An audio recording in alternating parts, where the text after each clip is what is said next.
Assalamualaikum warahmatullahi wabarakatuh. Salam sejahtera, shalom. Om Swastiastu, Namo Buddhaya. Salam kebajikan. Rahayu, rahayu, rahayu. Salam semua saudara. Baik, selamat malam Bapak Ibu peserta jagungan online BMP yang terkasih.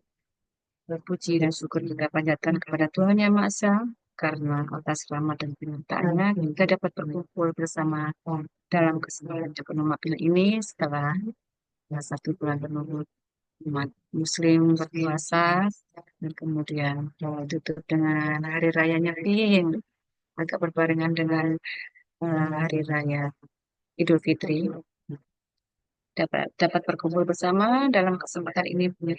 Hari ini kita akan menyelami sebuah tema yang sangat menarik dan relevan, yaitu puasa dan pantang dalam agama Katolik. Puasa sebagai praktik spiritual ternyata tidak hanya dimiliki oleh satu agama saja, bukan hanya milik agama Islam saja. Tapi ternyata baik dalam tradisi Katolik maupun Islam, puasa menjadi sarana untuk mendekatkan diri kepada Tuhan, melatih pengendalian diri dan menumbuhkan kepekaan sosial terhadap sesama meskipun secara waktu dan pelaksanaannya yang berbeda. Nilai-nilai rohaninya memiliki banyak kesamaan. Melalui diskusi ini, kita diajak untuk dalam pemahaman kita, tidak hanya terhadap ajaran iman kita sendiri, tapi juga membuka hati kita untuk menghargai dan memahami tradisi keagamaan saudara-saudara kita yang lain. Tanpa berpanjang banyak kata lagi, mari kita mulai jagoan online kita ini dengan menyimak dan mendengarkan dari pemaparan dari narasumber kita. Kita telah kedatangan seorang narasumber yang baru, nampaknya wajah baru di MP ini. Beliau adalah Bapak Yohanes Yupiter Alexander, Sarjana Filsafat. Betul begitu, Pak? Minta dipanggil Mas ini tadi, Mas Yupiter.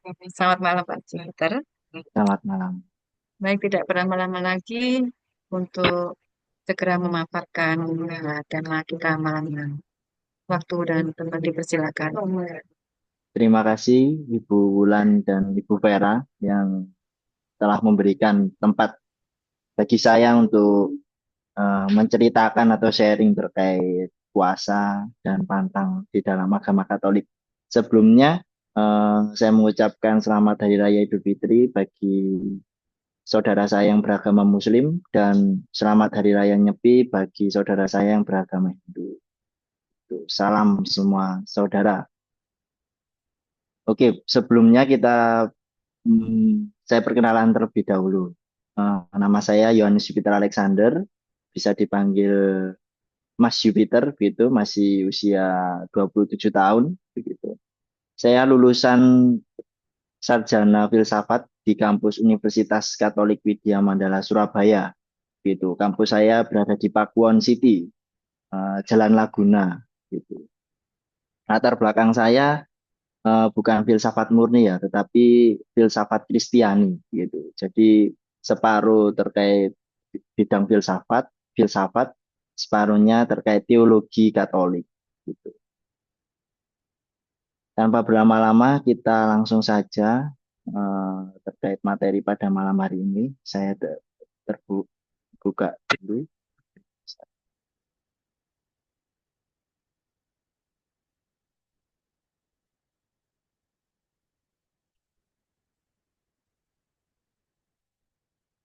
Nah, pada malam hari ini saya diberi kesempatan untuk membahas atau menceritakan atau sharing gitu ya terkait puasa dan pantang agama Katolik gitu.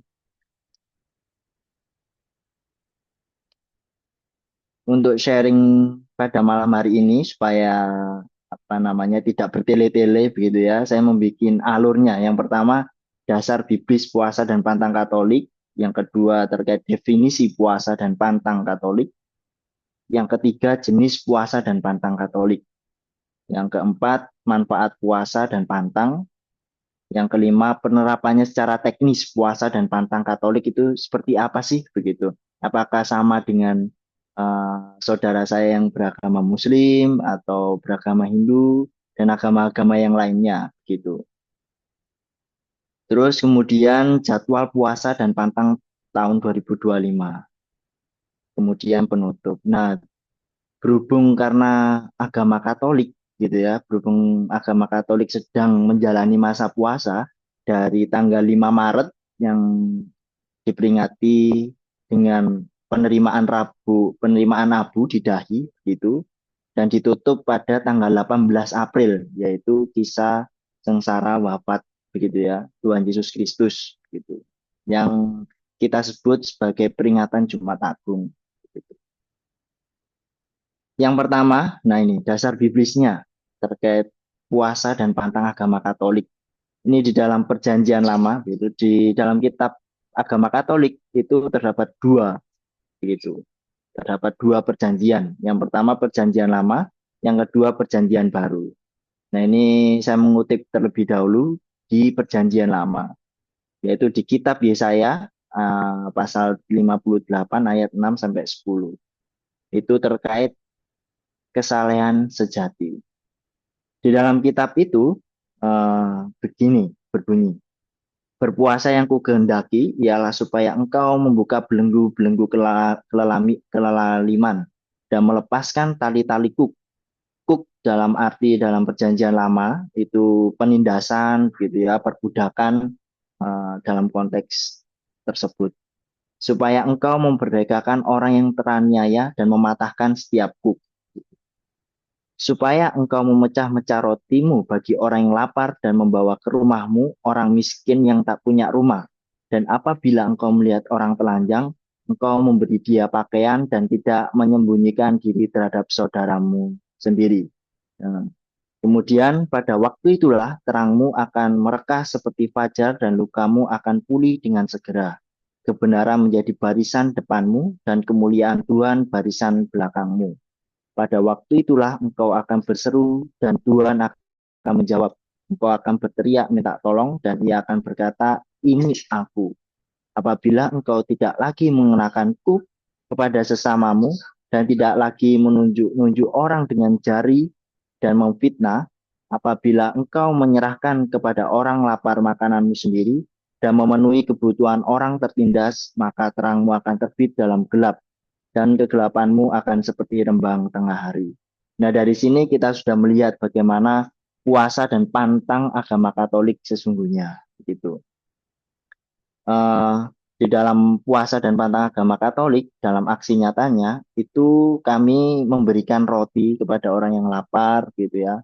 Kalau di dalam konteks zaman sekarang, di dalam ruas-ruas jalan pada waktu masa puasa saudara saya beragama Muslim begitu ya, terdapat beberapa gereja gitu yang diwakili oleh orang-orang muda yang memberikan takjil gitu ya. Entah itu berupa makanan kotak gitu, entah itu jajan, snack gitu. Nah, itu merupakan aksi nyata dan wujud nyata dari puasa dan pantang agama Katolik. Lanjut, nih dasar biblis yang kedua, saya ambil di dalam Perjanjian Baru, yaitu Injil Matius bab 6 ayat 16 sampai 18 terkait hal berpuasa gitu. Terkait hal berpuasa agama Katolik. Nah, di dalam Injil ini sudah sangat jelas bagaimana setiap orang Katolik menjalankan puasa dan pantangnya. Sangat jelas sekali di dalam Injil Matius ini, yaitu berbunyi, apabila kamu berpuasa, janganlah muram mukamu seperti orang munafik. Mereka mengubah air mukanya supaya orang melihat bahwa mereka sedang berpuasa. Sesungguhnya aku berkata kepadamu, mereka sudah mendapat upahnya. Namun apabila engkau berpuasa, minyakilah kepalamu dan cucilah mukamu, supaya jangan dilihat oleh orang bahwa engkau sedang berpuasa, melainkan hanyalah oleh Bapamu yang ada di tempat tersembunyi. Bapamu yang melihat yang tersembunyi akan membalasnya kepadamu. Nah, dari sini, puasa dan pantang agama Katolik itu memiliki segi personal sekali ya, antara relasi saya dengan Tuhan Allah gitu. Yang kemudian diwujud nyatakan dengan hubungan saya dengan orang lain atau sesama gitu. Puasa dan pantang agama Katolik memiliki arti yang sangat mendalam gitu, tidak secara nampak gitu ya kalau apa namanya secara harafiah atau secara lahiriah jika melaksanakan puasa dan pantang itu lesu, lemah gitu ya, lemas gitu, bukan lemah, lemas begitu, beban berat begitu. Tidak. Di dalam agama Katolik malah sebaliknya mengajarkan begitu. Harus bersemangat begitu, harus terlihat ceria, terlihat segar, bugar gitu. Sehingga orang lain tidak melihat bahwa ia sedang berpuasa atau berpantang. Selanjutnya, nah ini terkait definisi puasa dan pantang agama Katolik. Yang pertama terkait puasa.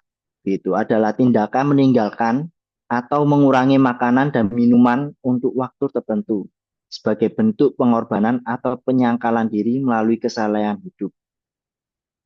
Nah, bagaimana terkait pelaksanaan teknisnya begitu secara konkretnya nanti akan di bagian-bagian akhir akan saya jelaskan satu persatu.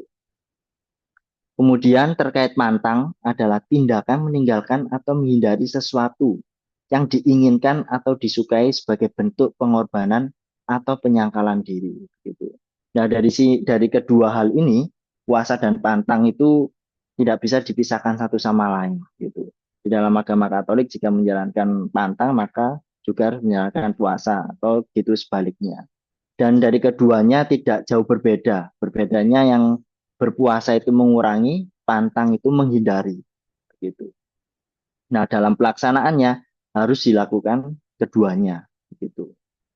Contohnya, meninggalkan atau menghindari sesuatu yang diinginkan atau disukai sebagai bentuk pengorbanan. Gitu ya. Eh, saya gitu suka merokok gitu ya. Saya ini suka merokok orangnya. Nah, ketika dalam waktu puasa dan pantang, maka saya harus meninggalkan atau menghindari merokok gitu. Itu sebagai suatu bentuk pengorbanan atau penyangkalan diri gitu. Nah, juga berpuasa selama 40 hari lamanya. Kalau terhitung dari 5 Maret sampai 18 April 2025 ini itu terhitung 40 hari tanpa hari Minggu begitu. Puasa dan pantang agama Katolik itu terhitung 40 hari tanpa hari Minggu. Mengapa kok hari Minggu tidak terhitung? Karena hari Minggu di dalam ajaran agama Katolik itu merupakan hari raya gitu, hari raya kebangkitan Tuhan kita Yesus Kristus begitu. Sehingga eh, hari Minggu tidak terhitung di dalam pelaksanaan puasa dan pantang. Nah, puasa dan pantang ini fokusnya bukan terkait eh, ini ya apa namanya mencari kesaktian atau mencari apa gitu, tetapi fokusnya di dalam agama Katolik yaitu Tuhan Yesus sendiri gitu. Puasa dan pantang agama Katolik itu mengambil bagian sengsara dan wafat gitu. Tuhan kita Yesus Kristus. Bagaimana penderitaannya ketika dicambuk, bagaimana penderitaannya ketika dia memanggul salib itu di dalam puasa dan pantang agama Katolik sampai sejauh itu memaknainya begitu. Tidak hanya sebagai rutinitas belaka tiap tahun gitu, tetapi harus sampai pada pengalaman rohani secara personal antara aku dengan Tuhan Yesus begitu yang mengalami penderitaan hingga wafat begitu. Kemudian akan apa namanya akan bangkit pada hari ketiga gitu. Puasa dan pantang agama Katolik gitu ya secara ajarannya yang pertama gereja gereja dalam arti G besar itu manusia begitu di dalam ajaran agama Katolik. Kalau G kecil itu bangunan, ini gereja mempersatukan diri dengan misteri Tuhan Yesus Kristus di padang gurun selama 40 hari gitu. Selain apa namanya selain mengambil bagian sengsara penderitaannya dan wafatnya di dalam ajaran agama Katolik juga ingin mengambil bagian di mana Tuhan Yesus Kristus itu menyepi begitu ya di padang gurun selama 40 hari yang dimana ia dicobai oleh iblis begitu terkait tahta begitu terkait harta pada waktu pencobaan di padang gurun selama 40 hari lamanya begitu. Yang kedua, sekali lagi memperingati dan mengambil bagian sengsara dan wafat Tuhan Yesus Kristus. Itu puasa dan pantang agama Katolik. Nah, ini pelaksanaannya ya. Di luar masa Prapaskah atau sebelum menyambut uh, Paskah itu tiap hari Jumat itu di dalam ajaran agama Katolik itu sebagai kenangan akan kematian Tuhan. Nah, disitulah waktu pembinaan hidup pertobatan gereja. Upacara tobat, ziarah, pertobatan, karya karitatif, dan misioner. Nah, setiap hari Jumat sepanjang tahun, umat agama Katolik itu dianjurkan, begitu ya, puasa dan pantang agama Katolik, gitu. Selain pada waktu masa Prapaskah atau sebelum menyambut masa Paskah, gitu ya, yang akan kita peringati pada tanggal 20 April. Yang keempat, itu memenangkan kekuasaan atas hawa nafsu dan memperoleh kebebasan hati. Nah, dari sini ada dua aspek di dalam puasa dan pantang agama Katolik yang nanti akan saya jelaskan gitu ya. Ada dua aspek atau dua jenis puasa dan pantang agama Katolik gitu. Puasa dan pantang agama Katolik itu terdapat di dalam perintah gereja yang ketiga gitu ya. Itu sudah menjadi tradisi gereja Katolik selama berapa abad lamanya gitu. Berpuasa dan berpantanglah pada hari yang ditentukan setiap hari Jumat sepanjang tahun dan masa Prapaskah. Itu yang sudah saya jelaskan tadi. Kemudian, nah, dalam pelaksanaannya puasa dan pantang agama Katolik itu yang pertama harus berdoa, ya. Berderma. Berderma ini yaitu memberikan makan pada orang yang lapar, gitu ya. Terus memberi pakaian pada orang yang membutuhkan pakaian, gitu. Seperti menyumbangkan, gitu ya, menyumbangkan makanan, pakaian dan lain sebagainya kepada orang lain yang membutuhkan. Menyangkal diri sendiri, gitu. Yang terwujud dalam aksi puasa pembangunan dan melaksanakan kewajiban-kewajiban secara lebih setia. Kewajiban-kewajiban seperti apa? Di dalam agama Katolik itu terdapat 9 sampai 10 kebiasaan yang seharusnya dilaksanakan oleh umat agama Katolik lebih setia.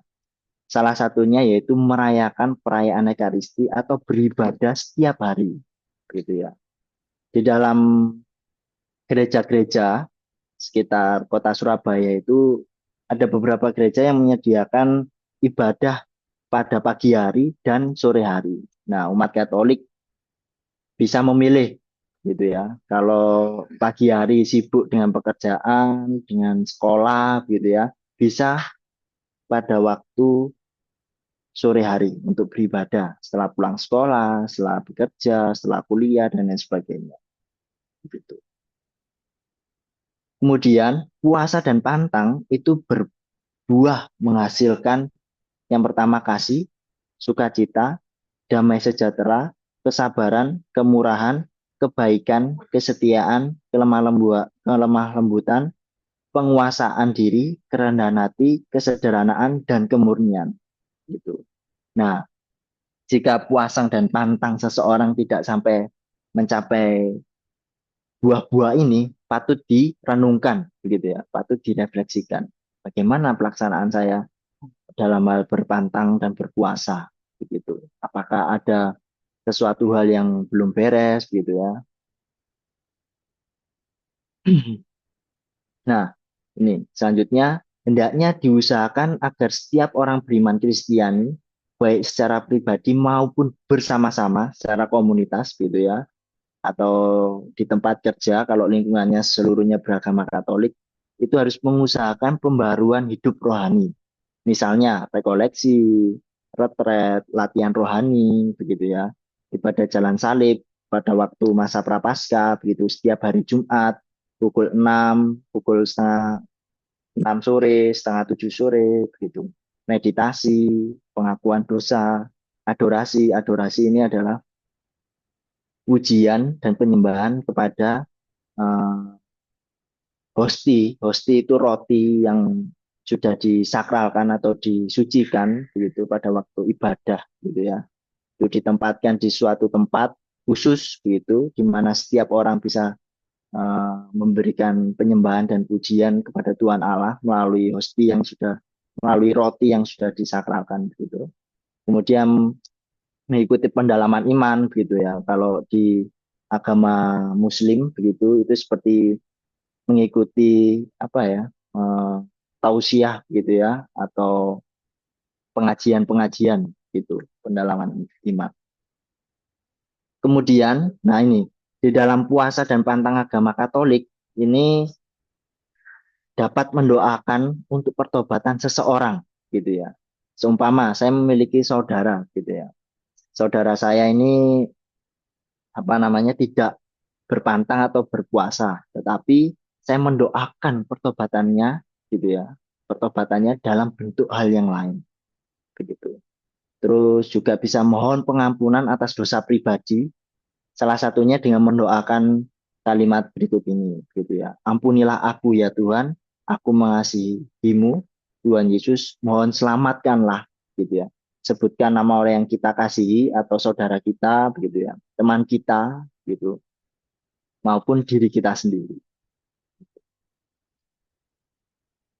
Kemudian, nah ini spiritualitas puasa dan pantang agama Katolik. Yang pertama ya, ini berpuasa dan berpantang sekedar untuk kesehatan, diet, mengurangi makanan dan minuman gitu ya.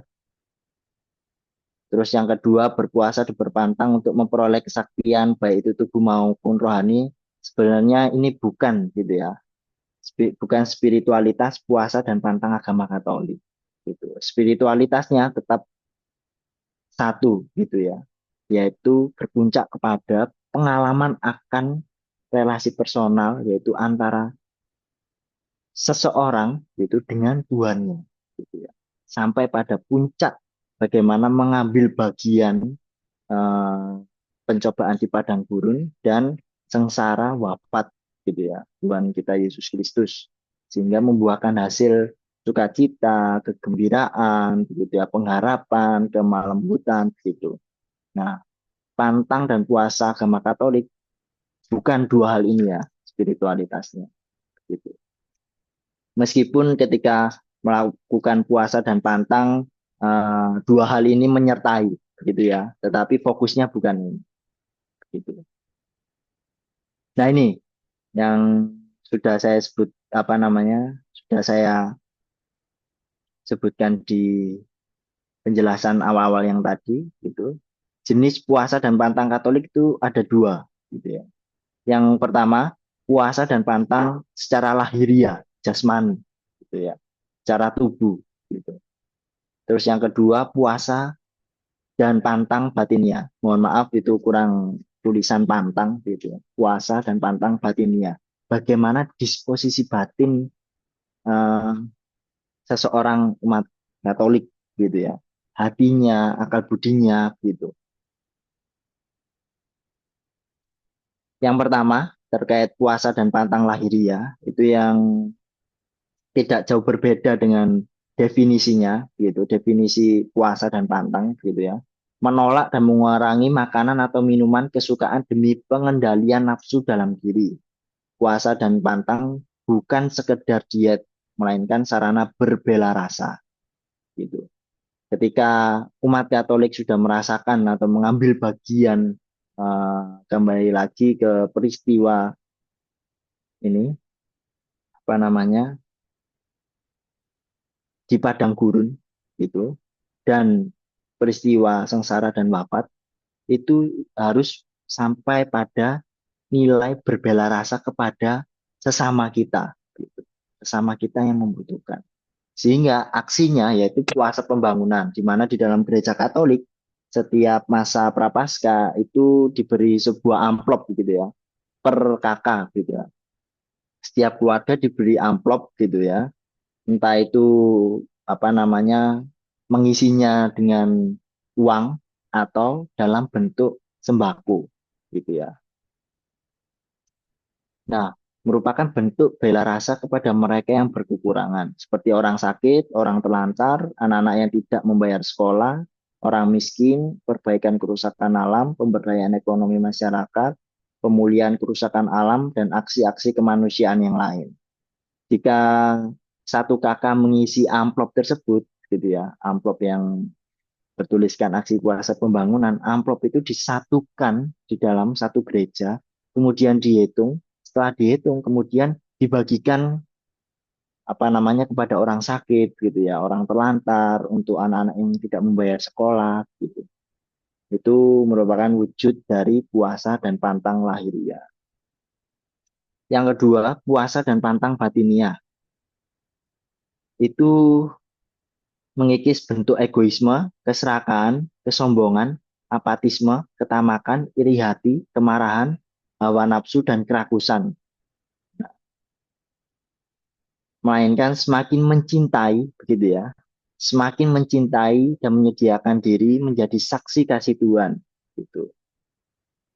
Jadi ketika puasa dan pantang batinia, itu kita mengoreksi atau merefleksikan diri sendiri, apakah aku ini sombong ya, apakah aku ini iri hati ya. Nah, dari situ kita memperbarui diri untuk memiliki sifat untuk semakin mencintai dan menyediakan diri menjadi saksi kasih Tuhan.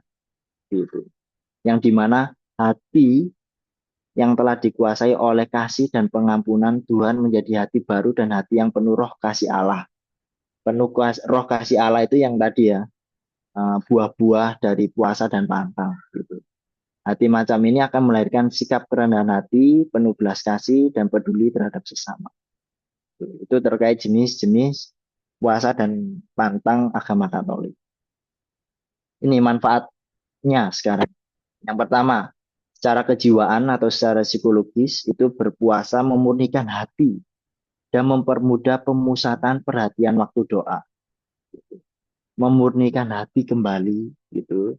Ini ada sangkut pautnya dengan puasa dan pantang secara batinnya gitu ya. Kemudian mempermudah pemusatan perhatian waktu berdoa.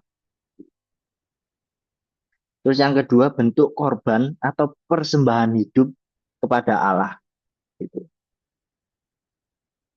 Yang ketiga, sebagai doa tubuh karena dapat menata hidup dan tingkah laku rohani.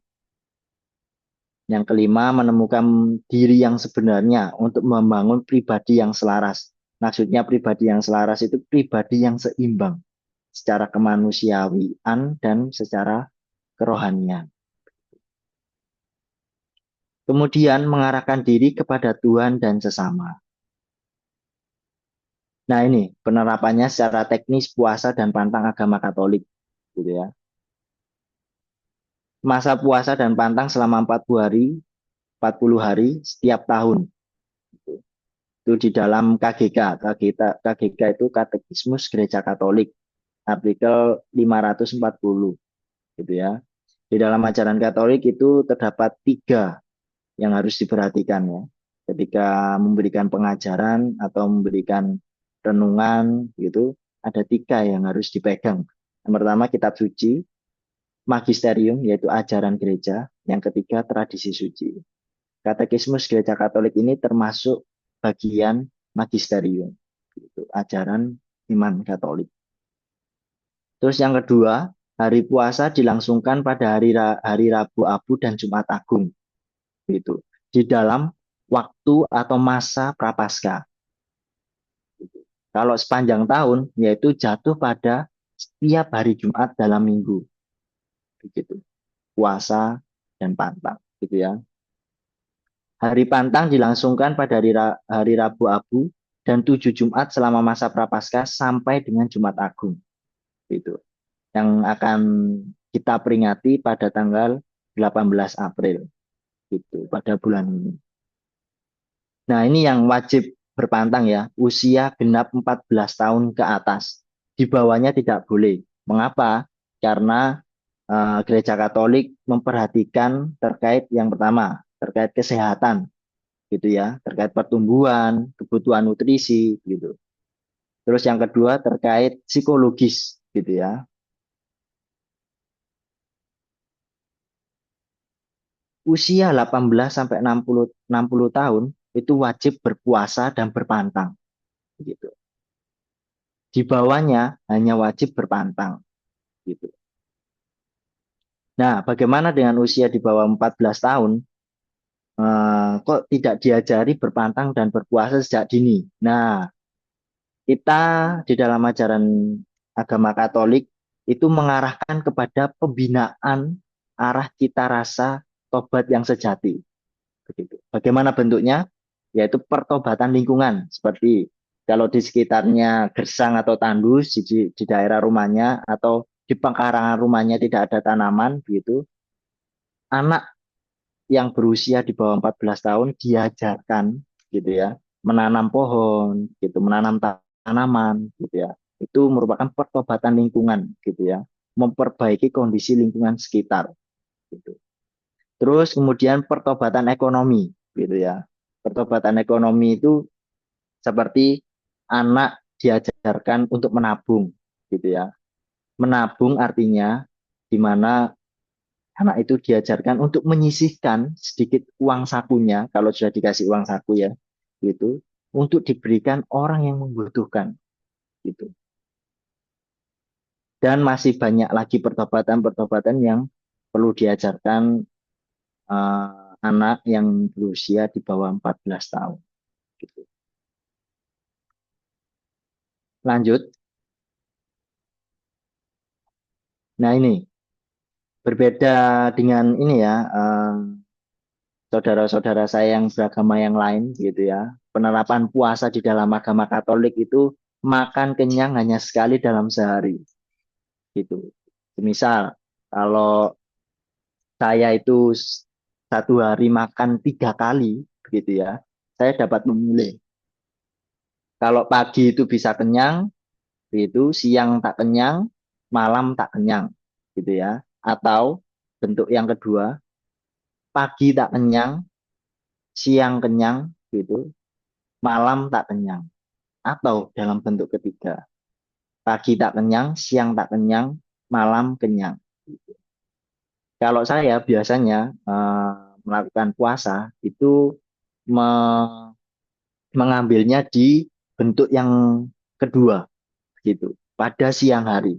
Mengapa? Karena pada siang hari itu saya bekerja gitu ya, bekerja sehingga membutuhkan tenaga ekstra gitu ya, tenaga ekstra yang menguras pikiran, hati begitu di waktu pekerjaan sehingga saya harus kenyang gitu. Kalau pagi saya tidak terbiasa sarapan maka ya saya mengambil tak kenyang itu ya. Kalau malam juga kadang-kadang saya juga tidak makan gitu karena ya berdasarkan nafsu saja gitu. Tak kenyang juga. Maka ketika saya menerapkan puasa itu saya mengambil dalam bentuk yang kedua. Siang saya harus kenyang gitu. Namun ini perlu diperhatikan. Harap dibedakan antara makan kenyang dengan makan sekenyang-kenyangnya begitu.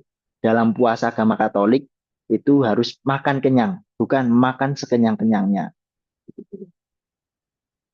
Makan kenyang dalam arti eh, makan sesuai dengan porsi yang kita makan sebelum apa biasanya, gitu ya. Kalau porsi kita setengah piring, begitu maka dalam berpuasa ketika berbuka, gitu ya, dia makan apa setengah piring, gitu ya. Kalau makannya satu piring, gitu ya, tidak terlalu uh, meluber-luber gitu ya, ya itu makan sesuai dengan porsi setiap orang, porsinya setiap hari.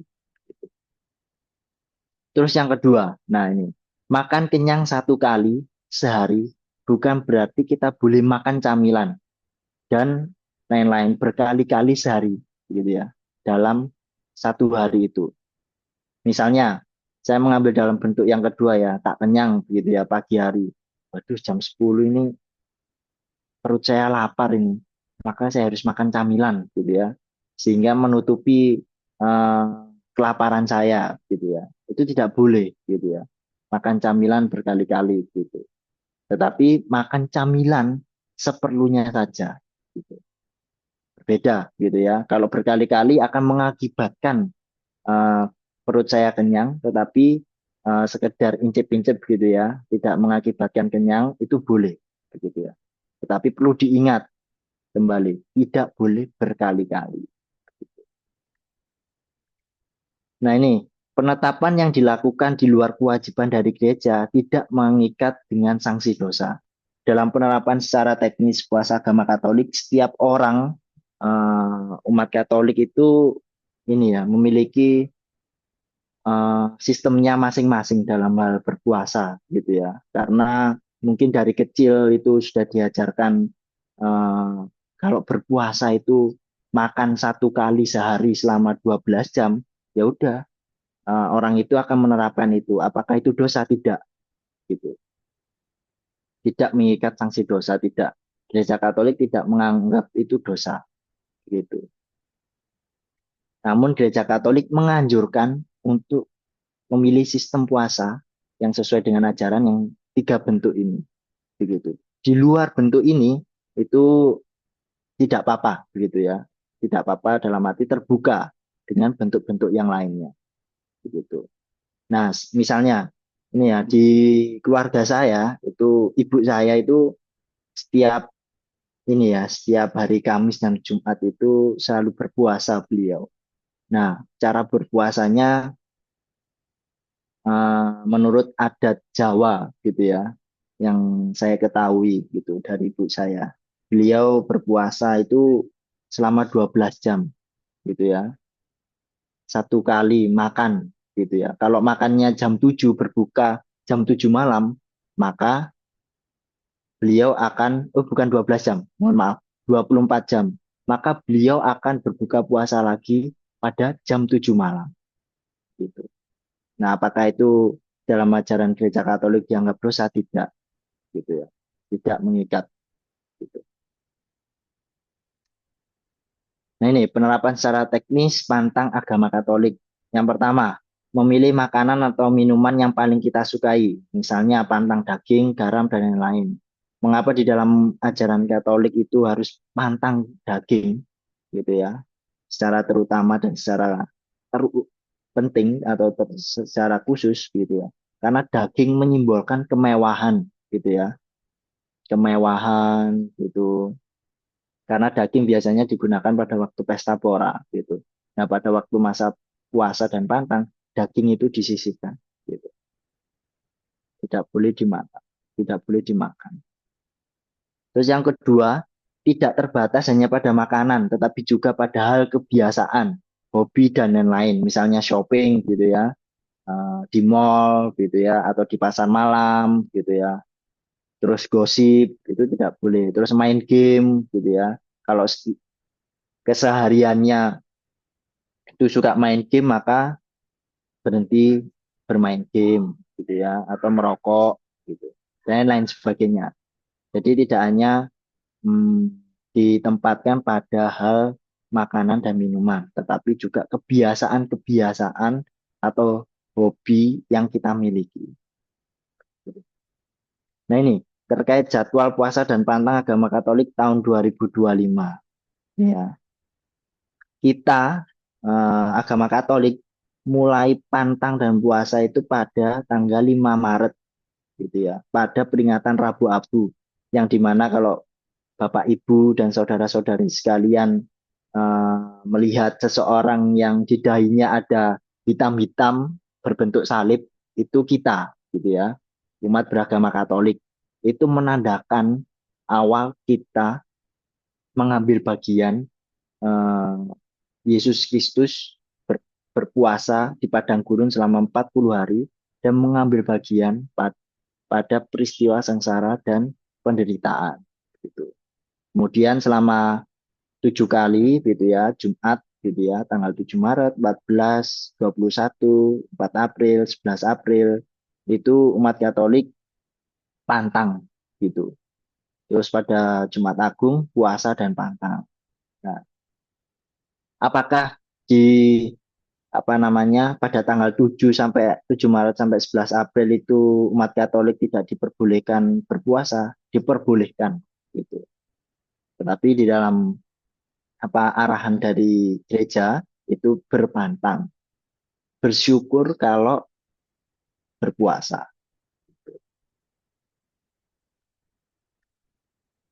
Begitu dari saya. Terima kasih. Salam semua saudara. Saya kembalikan kembali ke Ibu Vera.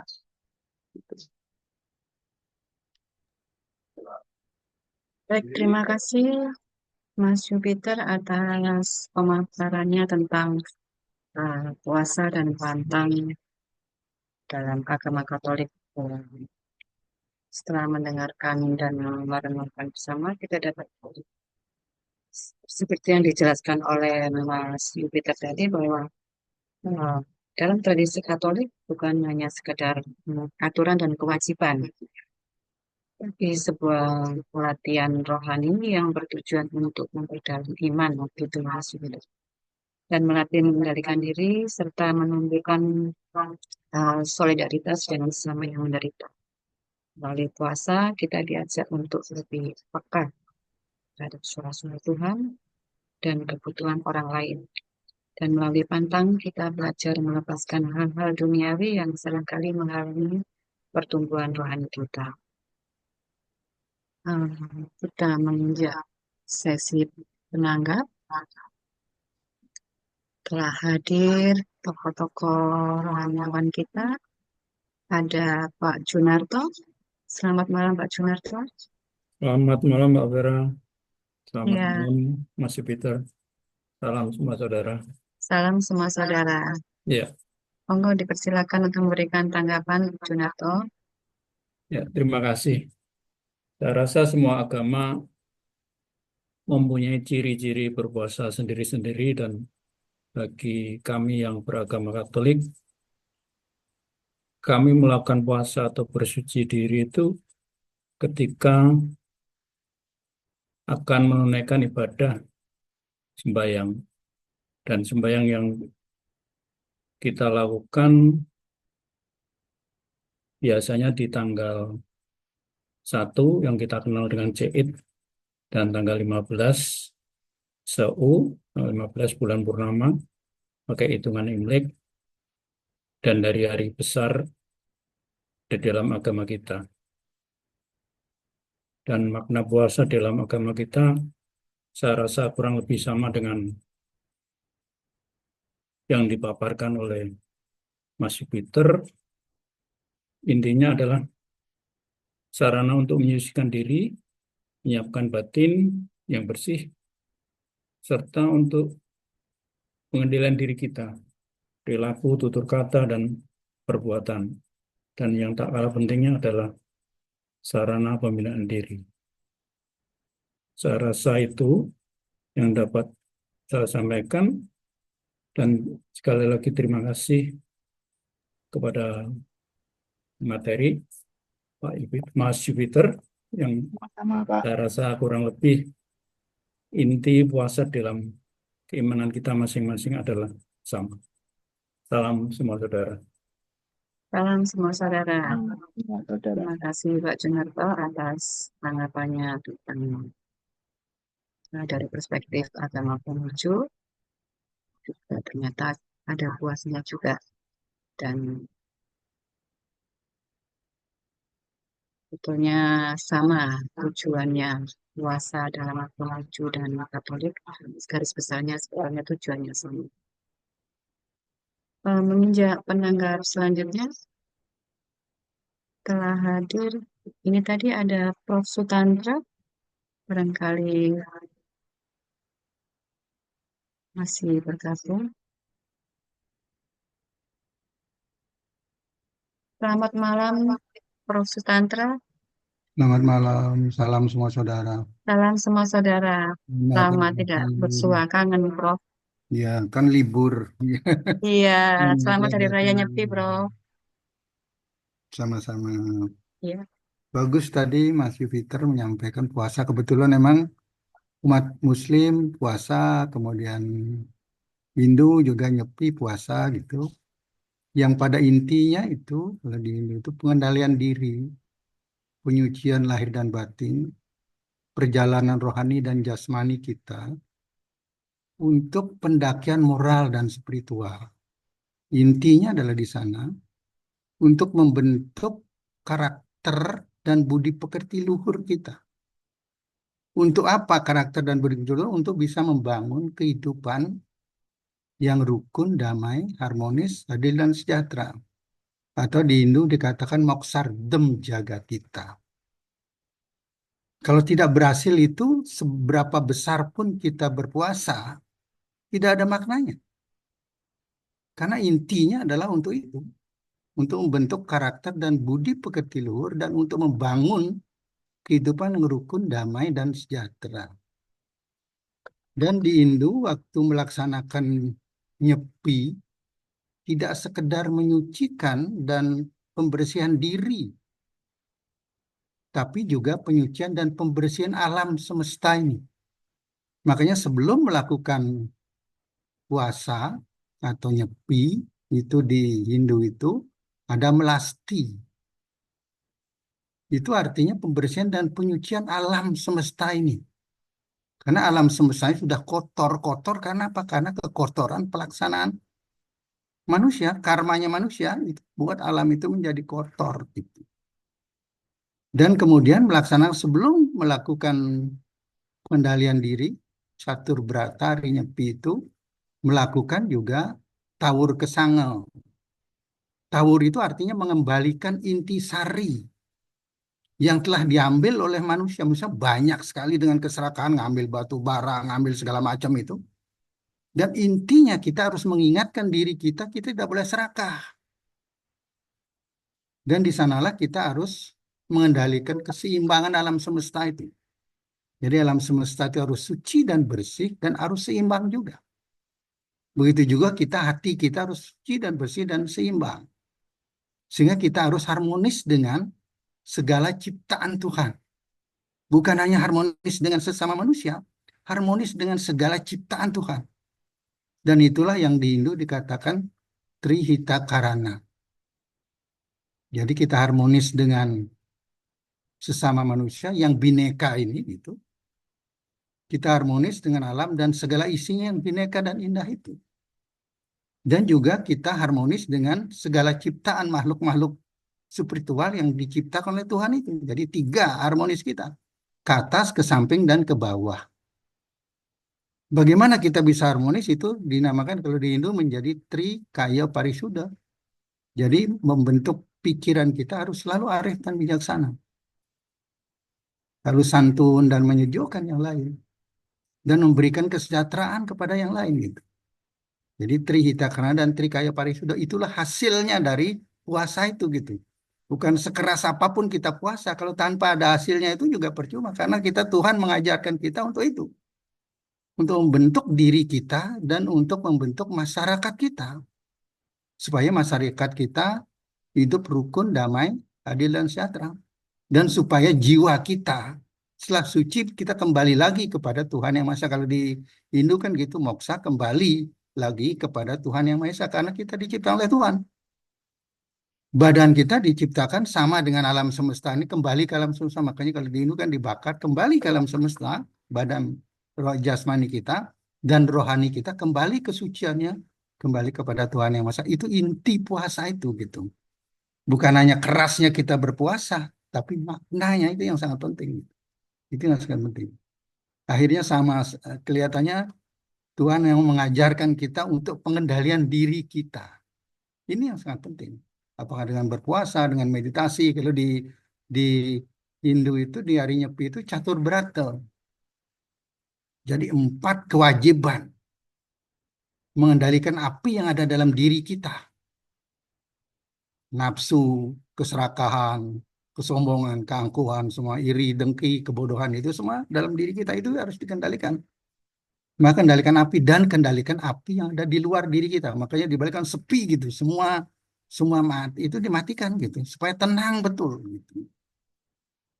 Dan kemudian kita harus mengendalikan semua indera kita. Panca budindriya, panca karmendriya kita semua kita kendalikan. Dan mengendalikan badan kita tidak pergi kemana-mana, kita meditasi. Itu menyatukan diri betul dengan Sang Pencipta. Dan di sanalah kita mendapatkan menjadi, kalau di Hindu dikatakan menjadi insan dharma, insan yang menegakkan kebenaran. Setelah itu terakhir, kalau di Hindu mengadakan dharma santi. Dharma santi, dharma itu kebenaran. Jadi dengan menjalankan kebenaran secara benar, kita akan menghasilkan kehidupan yang santi, kehidupan yang santun, kehidupan yang rukun, damai, dan sejahtera. Makanya dharma santi. Jadi kehidupan yang santi dengan jalan dharma, dengan jalan kebenaran, menegakkan kebenaran, ini yang sangat penting itu. Itu artinya puasa. Bagus tadi sudah dijelaskan, itu intinya semua. Intinya adalah pengendalian diri kita. Kita hidup itu untuk mengendalikan diri kok. Kita memimpin diri kita. Bisa nggak kita memimpin diri kita? Ada dengan puasa, ada dengan meditasi, apa dengan apa gitu. Bisa memimpin diri kita. Supaya kita bisa hidup menjadi manusia yang berkarakter dan budi pekerti luhur, bisa membangun kehidupan yang rukun, damai, adil, dan sejahtera. Dengan semua ciptaan Tuhan Yang Maha Esa. Mungkin itu yang bisa saya sampaikan. Terima kasih, bagus sekali karena kalau kita sering berpuasa, sering mengendalikan diri, aman kita gitu. Aman kita. Yang kita tidak lagi mendengar di media-media sosial yang aneh-aneh gitu. Kalau kita berpuasa dengan itu sudah nggak ada yang aneh-aneh lagi gitu. Ya, Tidak gampang terpengaruh ya, Prof. iya. Salam semua saudara. Salam semua saudara. Terima kasih, Prof, atas Sama-sama. tanggapan dari perspektif agama Hindu, bahwa dalam Hindu puasa itu juga tidak hanya menjaga keharmonisan dengan Tuhannya, dengan sesama manusia, tapi juga dengan alam semesta. Dan puasa itu yang penting adalah maknanya, bukan kerasnya kita puasa. Untuk selanjutnya, penanggap berikutnya telah hadir dari agama Protestan, Pak Andri Purnawan. Selamat malam, Pak Andri, Pendeta Andri. Selamat malam, Mbak Vera, Mas Jupiter. Baik, Selamat malam. Pendeta Andri dipersilakan untuk memberikan tanggapannya. Ya, salam semua saudara. Salam Dan semua saudara. masih dalam suasana bulan Syawal, jadi saya mengucapkan mohon maaf lahir dan batin untuk saudara yang Sama. Muslim yang berhimpit dengan perayaan Nyepi, ya, saudara yang Hindu. Eh, Menarik karena puasa itu sesungguhnya kalau di dalam Alkitab bukan hanya punya dimensi vertikal, jadi manusia bertobat mendekat kepada Tuhan, atau horizontal, menyangkali diri, tetapi juga punya dimensi ekologis. Jadi dimensi ekologis itu nampak sesungguhnya eh, salah satu tujuan berpuasa adalah untuk mengembalikan keseimbangan lingkungan. Jadi kalau di dalam Alkitab itu misalnya ada di dalam Imamat 25 itu ya, itu terdapat konsep yang namanya tahun Sabat. Jadi Sabat itu kan hari ketujuh. Jadi eh, tahun Sabat itu adalah tahun istirahat bagi tanah, di mana tanah tidak boleh ditanami atau bahkan tidak boleh dikerjakan selama 1 tahun. Jadi Tuhan itu memerintahkan umatnya pada saat itu untuk memberi waktu bagi tanah untuk beristirahat setiap 7 tahun sekali. Jadi sehingga manusia itu sadar bahwa sesungguhnya tanah itu bukan miliknya, bukan milik manusia. Jadi perkataannya adalah begini, setiap tahun ketujuh, sepanjang tahun itu tanah, ya, janganlah ditanami. Janganlah menanami ladang, jangan memangkas pohon-pohon anggur. 6 tahun lamanya engkau menabur di tanahmu, mengumpulkan hasilnya. Tetapi pada tahun ketujuh engkau harus membiarkannya begitu saja, supaya orang miskin di antara bangsamu dapat makan, dan apa yang ditinggalkan mereka dibiarkan dimakan binatang hutan. Nah, jadi konsep puasa sebetulnya kalau di dalam tradisi Alkitab itu tidak dapat dipisahkan dari eh, konsep ya konservasi, sustainability yang kalau dalam perspektif Prof. Tantra tadi disebut Trihita Karana ya. Dan kita harus mengakui bahwa salah satu problem sampah di Indonesia ini lebih dari 41%, tepatnya itu kalau di tahun 2024 itu 41,6% sampah nasional itu berasal dari sampah makanan. Jadi angkanya itu 17 juta ton sampah makanan. Nah, yang menarik di Indonesia dalam 2024 kan masa puasa Ramadan dan puasa Paskah itu kan berimpit ya waktu itu. eh, Justru yang menarik di masa puasa Ramadan dan puasa Prapaskah itu jumlah sampah makanannya malah tambah akeh. Jadi tadinya saya berpikir kalau orang berpuasa itu harusnya kan sampah makanannya berkurang.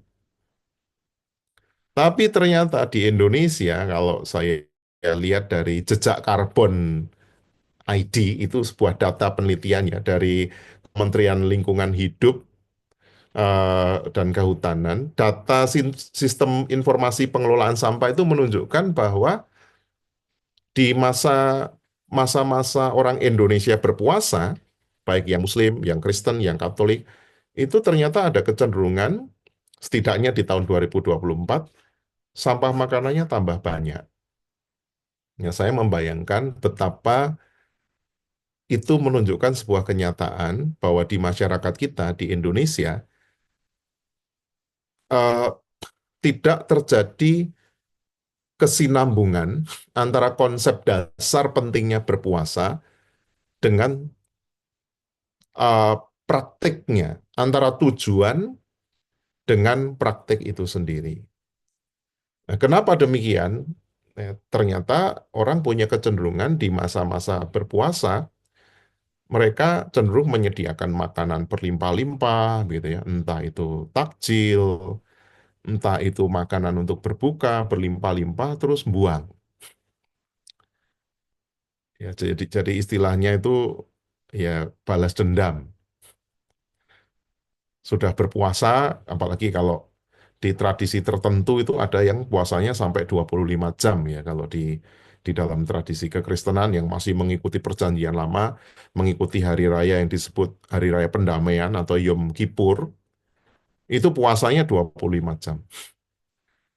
Jadi ini menjadi penting untuk kita perhatikan, kita sosialisasikan bahwa puasa itu bukan hanya soal kewajiban agama, puasa itu bukan hanya tentang menyangkal diri dan mengaku dosa, puasa itu bukan hanya soal kita mencari pahala untuk mendekatkan diri kepada Tuhan, tetapi puasa itu adalah sebuah tugas konservasi ekologis.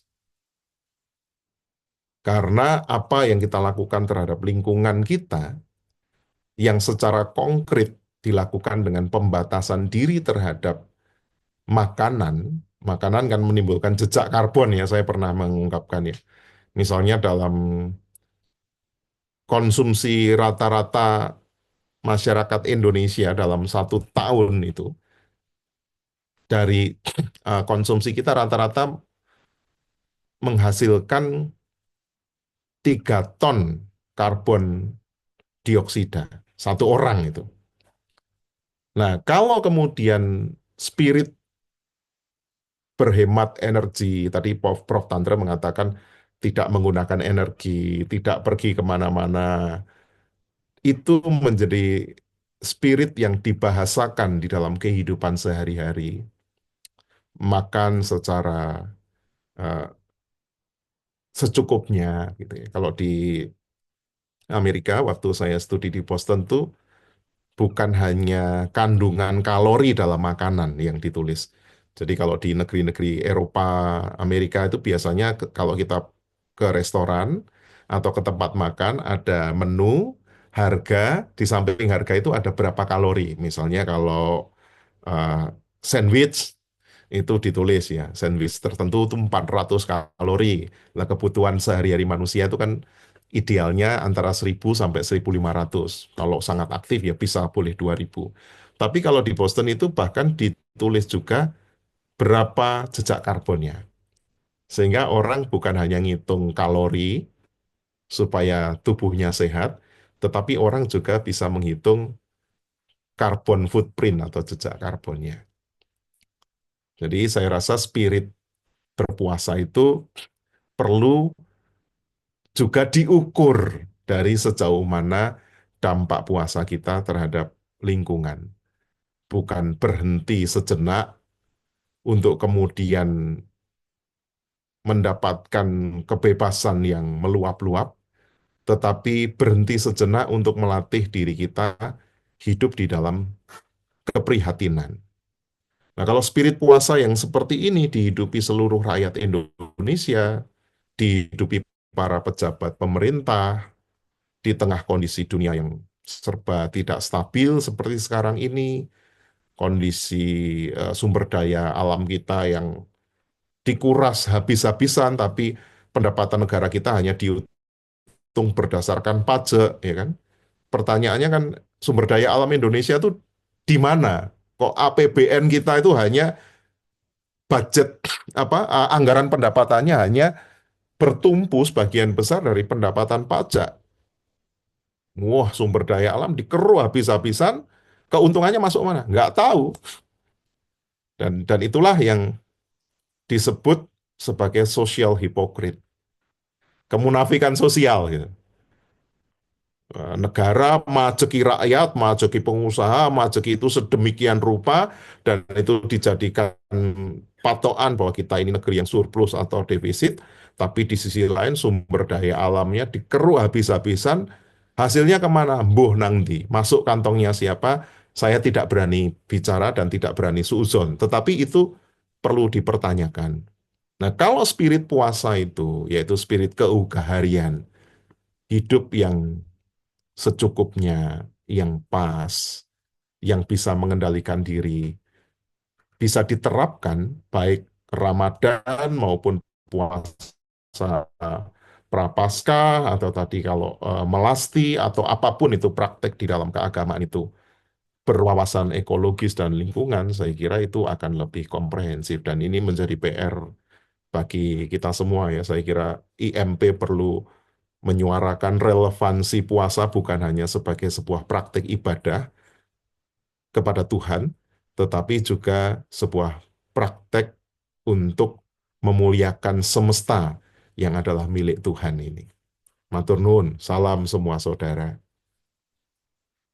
Salam semua saudara. Terima kasih Pak Andri yang telah memberikan tanggapannya perspektif agama Kristen Protestan yang menekankan bahwa spirit puasa itu tidak hanya berkala dan harus berkesinambungan dan berkorelasi dengan bersahabat dengan alam semesta dan lain sebagainya.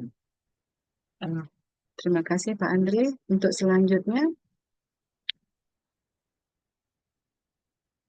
ini hadir dari penghayat Pak Januri Haryanto. Selamat malam Pak Januri Haryanto. Selamat malam Mbak Vera. Iya. Monggo Eh, Pak Januri untuk memberikan tanggapannya. ya, Assalamualaikum, salam sejahtera, salam semua saudara. Terlebih Salam dahulu, semua saudara. Maaf Pak Januri, bisa on halo, cam? tipis setrume, bentar. Tuh. Eh, Lah ini loh, strume tipis ini loh. Nah, itu Iya, Pak. iya. Kalau on cam gini kan bisa lega. Ya, Monggo Pak. terlebih dahulu saya mengucapkan selamat merayakan Hari Raya Idul Fitri bagi saudara-saudara Muslim dan juga yang sedang merayakan Hari Raya Nyepi. Mengucapkan selamat merayakan. Di dalam wewarah kami, bukan wewarah kami saja ya, semua agama maupun kepercayaan itu pasti mempunyai apa itu namanya kesakralan ya, ritus kesakralan itu pasti ada. Namun di dalam wewarah kami dari penghayat kepercayaan itu juga ada puasa, tapi di dalam ajaran kami disebut puasa tiron. Tiron itu dari asal tembung menirukan. Nah, siapa yang ditirukan? Karena di wewarah kami sangat yakin dan percaya bahwa yang Maha Kuasa itu tidak makan, tidak minum, tidak tidur selamanya. Maka di sini kami dalam wewarah kami sangat mengakui keberadaannya. Maka wajib bagi kami untuk menirukan atau disebut tiron. Cukup waktunya 24 jam. Setiap hari kelahiran kita. Setiap hari kelahiran kita. Jadi apa itu laku sakral ya tiron aja. Tidak ada puasa api dan lain sebagainya. Tidak ada di wewarah kami. Jadi cukup menirukan 24 jam. Tidak makan, tidak minum, tidak tidur selama 24 jam. Dilakukan setiap 35 hari sekali di hari kelahiran kita. Karena apa? Karena dalil mengatakan siapa yang mau mengerti keberadaannya, beliau atau yang Maha Kuasa juga akan selalu menyelamatkan kita. Dan yang lebih terpenting lagi, selain menirukan keberadaannya yang tidak makan dan minum selamanya, kami yakin bahwa yang Maha Kuasa memiliki sifat welas dan asih. Yang terpenting di sini, menirukan sifatnya yang welas dan asih. Petunjuk pelaksanaannya seperti apa sih? Yang disebut welas itu adalah suka menolong pada kerepotan orang lain. Asih artinya suka berderma kepada kekurangan orang lain. Ini yang kami lakukan. Karena apa? Karena kita ini adalah umat atau titah manusia. Maka harus bisa menumbuhkan, mewujudkan rasa kemanusiaan. Karena apa? Rusaknya alam dan lain sebagainya itu kan karena ulahnya menungso kan, bukan karena kutukan Tuhan, seperti yang disampaikan oleh para lalu tadi.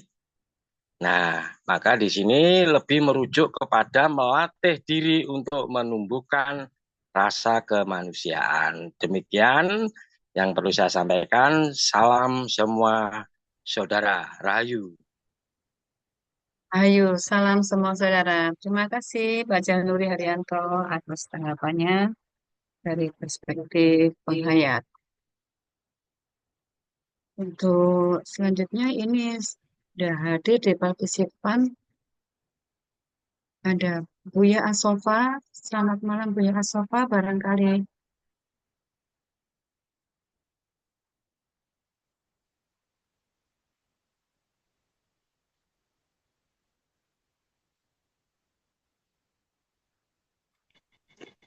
Ya, Assalamualaikum warahmatullahi wabarakatuh. Waalaikumsalam warahmatullahi wabarakatuh. Baik, silakan memberikan tanggapannya dari perspektif agama Islam tentang puasa dan pantang. Monggo Terima dipersilakan. kasih, Mbak Fira. Selamat salam semua saudara. Salam Dalam semua saudara. Islam, puasa adalah ibadah yang paling utama, yang pertama dan yang utama. khususnya bagi kaum sufi. Hakikat puasa adalah kita diperintahkan untuk menjadi malaikat bumi, di mana pahalanya tak terkirakan.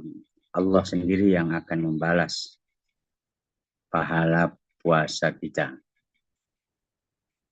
Inti dari puasa, perintah puasa adalah agar kita puas terhadap apa yang telah Allah berikan kepada kita.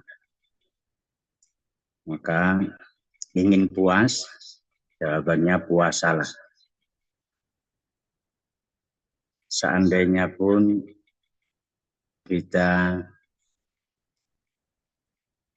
termasuk orang yang paling miskin sekabupaten atau seprovinsi sekalipun, jika kita ahli puasa, maka kita akan puas.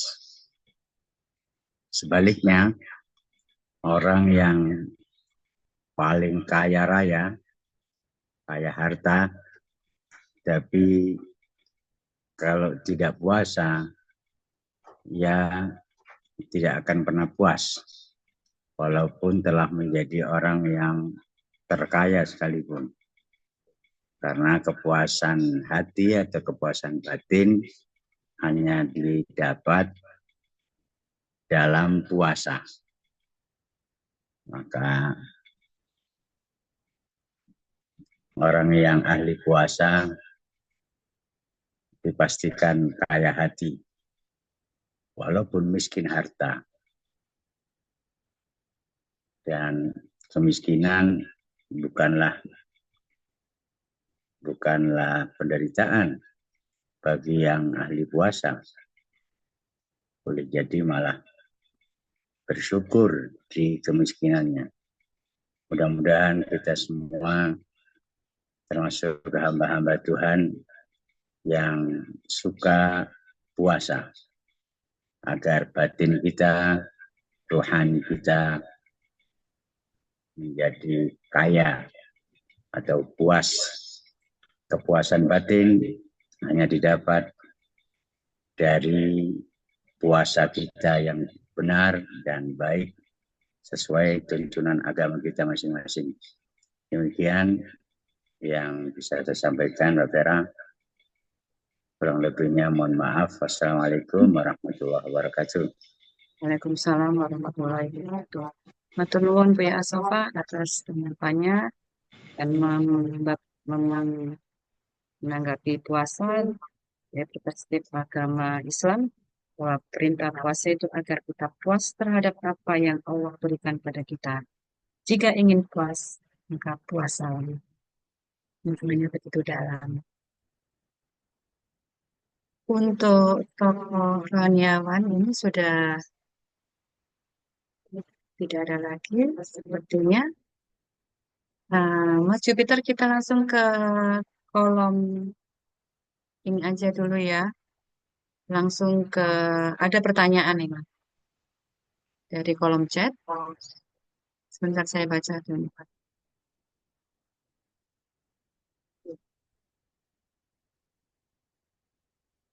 Ini dari Mbak Firda. Izin bertanya, bagaimana makna puasa dan pantang dalam agama Katolik bisa menjadi jembatan antara pertobatan pribadi dan kepedulian sosial di tengah kehidupan modern yang serba instan? Serta apakah puasa dan pantang di zaman sekarang? Bentar.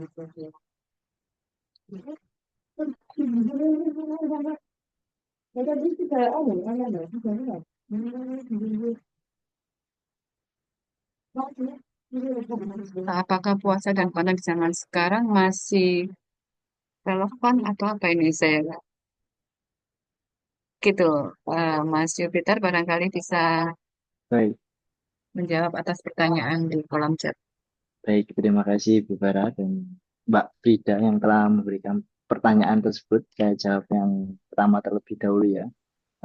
maknanya yang pertama yaitu meningkatkan kesadaran pribadi, gitu ya. Kesadaran pribadi akan hal apa? Akan kebutuhan untuk bertobat dan memperbaiki diri, gitu. Yang dimana eh, kita tidak lepas dari kesalahan, gitu ya. Kesalahan entah itu dari perbuatan, gitu, perkataan, perilaku yang kita lakukan selama ini. Gitu. Kemudian yang kedua mengembangkan empati, gitu ya. Dengan melakukan puasa dan pantang, seseorang dapat mengembangkan empati terhadap orang lain yang menderita dan membutuhkan bantuan. Gitu. Jika kita melakukan puasa dan pantang, gitu ya, dalam ajaran Katolik itu eh, pasti akan berbuah berbela rasa, gitu.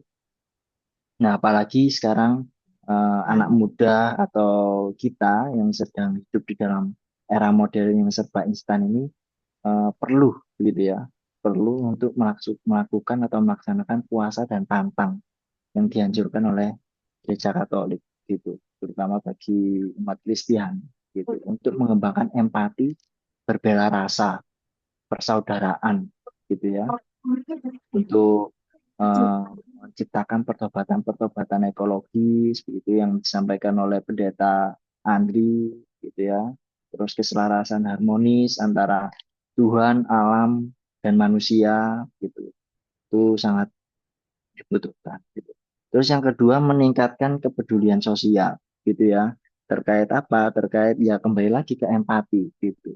Ketika melakukan puasa dan pantang, seseorang eh, akan merasakan apa sih kebutuhan saudaraku, gitu ya. Jangan jauh-jauh, gitu ya. Eh, saudara kandung, gitu ya, kakak atau adik, gitu ya. Itu akan merasakan bagaimana ketika menjalankan puasa dan pantang, gitu. Terus kemudian mengembangkan rasa tanggung jawab, gitu ya. Hmm, tanggung jawab untuk apa? Ya untuk menggelorakan nilai-nilai keadilan sosial, gitu ya, kebaikan bersama, gitu ya, nilai-nilai Pancasila dan lain sebagainya yang telah kita hidupi di dalam hidup bermasyarakat. Kemudian terkait apa namanya puasa dan pantang di zaman sekarang masih relevan bagi anak muda atau hanya dianggap sebagai kewajiban. Nah ini pertanyaannya ada dua makna kalau saya pahami. Yang pertama pertanyaan terkait masih relevankah anak muda untuk menjalankan puasa dan pantang? Jawaban saya masih relevan, gitu. Nah, yang kedua eh, segi kegelisahan sebenarnya ya, di mana eh, anak-anak muda yang seumuran saya, gitu ya, jangan jauh-jauh, begitu ya. Eh, teman saya teman saya shopping, gitu. Maksudnya teman-teman saya jalan, gitu ya, nongkrong, ngopi, itu menganggap bahwa puasa itu adalah kewajiban yang eh, agama lakukan, gitu ya. Kewajiban agama lah, begitu ya. Bukan sebagai kesadaran untuk memperbaiki diri, gitu ya. Pemurnian yang disebut oleh Profesor Inyoman tadi, gitu ya. Terus mengeluarkan nilai-nilai kebaikan bersama atau nilai-nilai kehidupan bersama, memperbaiki relasi antara Tuhan, manusia dan alam semesta, gitu. Hmm, anak muda zaman sekarang masih belum sampai pada titik tersebut, gitu ya. Nah, bagaimana eh, kita yang bergabung di dalam Indonesia Merayakan Perbedaan itu menggelorakan atau mensosialisasikan terutama diri saya sendiri, gitu ya, memberikan renungan, gitu ya, atau memberikan nasihat kecil-kecilan lah kepada teman-teman saya yang beragama Katolik itu bahwa puasa dan pantang itu bukan suatu kewajiban, begitu, tapi suatu kebutuhan yang harus kita penuhi di dalam diri kita, gitu, terutama di dalam era modern dan serba instan. Jika puasa dan pantang eh, tidak dijalankan, maka bagaimana kita bisa merasakan kondisi atau merasakan kepedulian sosial, kepedulian lingkungan, atau ekonomi, dan lain sebagainya. Begitu dari saya, Bu Vera. Mohon maaf kalau jawaban saya kurang lengkap, Mbak Frida, gitu. Mbak Firda, bukan Frida. Mbak Firda. Gitu. Terima kasih. Baik, terima kasih atas eh, jawaban atas pertanyaan kolom chat tadi. Barangkali Mas Jupiter bisa memberikan balasan tanggapan atas tanggapan-tanggapan dari para rohaniawan yang telah diutarakan tadi. Barangkali ada yang tanggapan lagi, Mas Jupiter. Ya, saya hanya memberi tanggapan sangat berterima kasih dan bersyukur. Begitu. Melalui ruang ini saya bisa belajar memahami bagaimana eh, penghaya Kristen Protestan, kemudian Hindu dan Konghucu memaknai sebuah puasa gitu atau pantang gitu. Tidak jauh berbeda dengan Katolik. Namun fokusnya tentunya memiliki kekhasan masing-masing gitu, Iya. ajarannya masing-masing. Tapi secara umum pelaksanaannya atau tujuannya sama. Terima kasih. Barangkali ini memang sudah di penghujung waktu. Mas Jupiter bisa memberikan closing statement atas tema di atas. Ya, Silakan. dari saya, berpuasa dan berpantang dalam agama Katolik maupun agama-agama yang lainnya gitu, bukan sekedar untuk diet gitu ya, mencari kesaktian atau menjadi rutinitas belaka, melainkan suatu lambang pertobatan dan permunian diri untuk memperbaiki relasi dengan Tuhan, sesama, dan alam semesta yang telah rusak melalui perbuatan, perkataan, dan tindakan. Terima kasih. Salam semua saudara. Semua saudara, terima kasih Mas Jupiter atas paparan yang begitu komplit tentang puasa dan pantang dalam agama Katolik sehingga bisa menambah wawasan kita apakah itu puasa dan pantang dari perspektif agama Katolik. Dan semoga refleksi tema kita hari ini tidak terhenti pada pemahaman saja, tapi mendorong kita semua untuk menjalani puasa dengan pantang dengan hati yang tulus.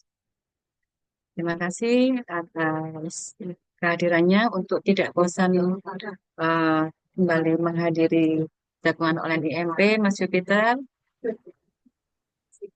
Baik, Terima kasih. Untuk semuanya mohon maaf jika ada salah-salah kata dan salah penyebutan nama.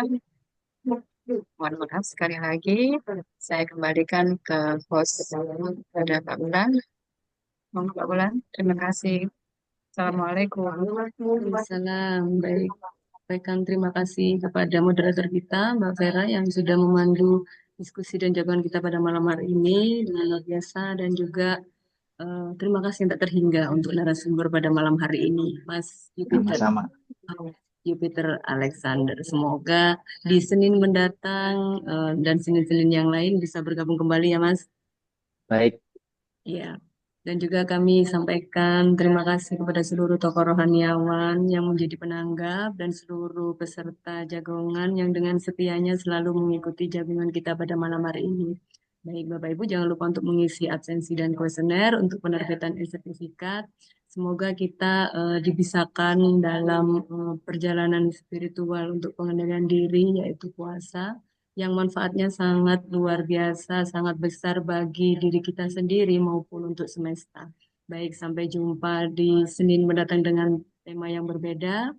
Dan sebelum saya tutup, saya ingin mengumumkan juga, ini undangan terbuka juga, insya Allah pada Senin mendatang, di tanggal 14 April kita akan mengadakan halal bihalal di Pondok Gus Nizam, selaku Ketua Umum IMP. Jadi nanti kami akan mengirim undangan juga kepada seluruh tokoh rohaniawan untuk disebarkan ke para umatnya. Baik, mungkin untuk Zoom kita libur ya, Mbak Vera, di tanggal 14. Atau bisa nanti kita secara hibrid, ya kita bisa bikin acara offline ini karena kita sudah kangen sudah ingin saling bertatap muka, berkumpul, bersilaturahmi ya. Iya. Jadi semoga nanti dilancarkan acaranya untuk rencana kami. Dan semoga Bapak Ibu semua juga bisa menghadiri.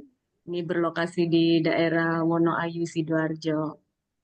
Dan kami ucapkan selamat Idul Fitri sekali lagi dan mohon maaf lahir dan batin. Sampai jumpa Senin mendatang. Semoga lancar acaranya. Kita akan bertatap muka secara offline. Acara yang kita tunggu-tunggu ya. Baik, wassalamualaikum dan salam semua saudara. Sampai jumpa Salam Senin semua mendatang. saudara. Salam semua saudara. Nah. Terima kasih.